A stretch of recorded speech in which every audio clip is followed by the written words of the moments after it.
Good morning students.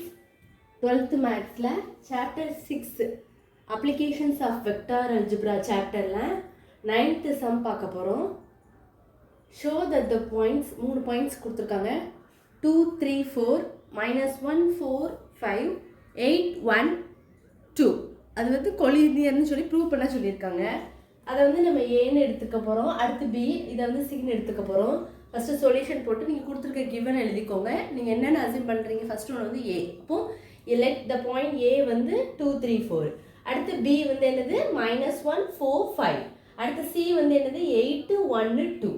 இப்போ வந்து நம்ம கொலினியர் இதை கண்டுபிடிக்கிறதுக்கு நம்ம ப்ரூவ் பண்ணுறதுக்கு ஒரு ஃபார்முலா ஈக்குவேஷன், அதாவது ஏயும் பியும் வச்சு ஒரு formula. Equation of the line joining the points A and B is இந்த ஃபார்முலா. ஒரு பாக்ஸ் போட்டு வச்சுக்கோங்க, ரொம்ப இம்பார்ட்டன்ட். இந்த ஃபார்முலா நீங்கள் தெரிஞ்சுக்கிட்டீங்கனாலே ஈஸியாக சம்ம சால்வ் பண்ணிடலாம். x - x1 by x2 - x1, y - y1 by y2 - y1, z - z1 by z2 - z1. ரொம்ப ஈஸி. இந்த ஃபார்முலாவில் நம்ம இதை வந்து இது x1, இது y1, இது z1, அது x2, அது y2, z2. பிங்கிற பாயிண்ட்ஸ் வந்து x2, y2, z2. ஏங்கிற பாயிண்ட்ஸ் வந்து x1, y1, z1. இதை வச்சு நம்ம ஈஸியாக அதை கண்டுபிடிச்சிட்டு அதுக்கப்புறம் சியோட வேல்யூ கொண்டு சப்ஸ்டியூட் பண்ணிங்கனாலே உங்களுக்கு ஆன்சர் வந்துடும்.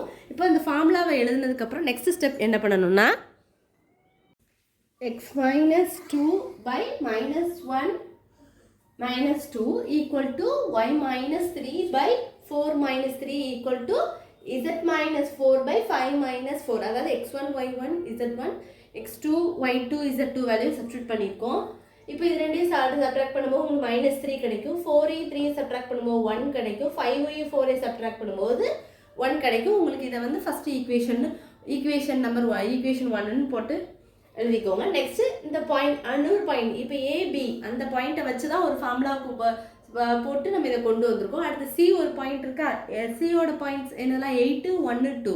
அதை வந்து நம்ம இதில் இது XY Zன்னு எடுத்துகிட்டு நம்ம இதெல்லாம் சப்ஸ்டியூட் பண்ண போகிறோம். அவ்வளோதான், சிம்பிள். அப்போ 8 - 2 x இருக்க இடத்துல 8 போட்டால் 8 - 2 by -3 ஈக்குவல் டு y இருக்க இடத்துல 1 - 3 by 1, z இருக்க இடத்துல 2 - 4 by 1. இப்போ 8ல் 2 போனால் 6 by -3, 1 - 3 என்னது -2 by 1, 2 - 4 by 1. அப்போ என்ன வரும், -2 ஆயிரும், -2 by 1.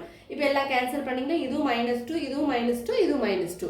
அப்போது நம்மளுக்கு கொலினியர்னாலே 3 ஈக்குவலாக வரணும். நம்மளுக்கு 3மே ஈக்குவலாக வந்திருக்கு. அப்போ நம்ம எழுதும்போது hence the given points R collinear. இவ்வளோதான் இந்த சம். எதுவும் டவுட்ஸ் இருந்தால் கண்டிப்பாக கேளுங்க ஸ்டூடெண்ட்ஸ்.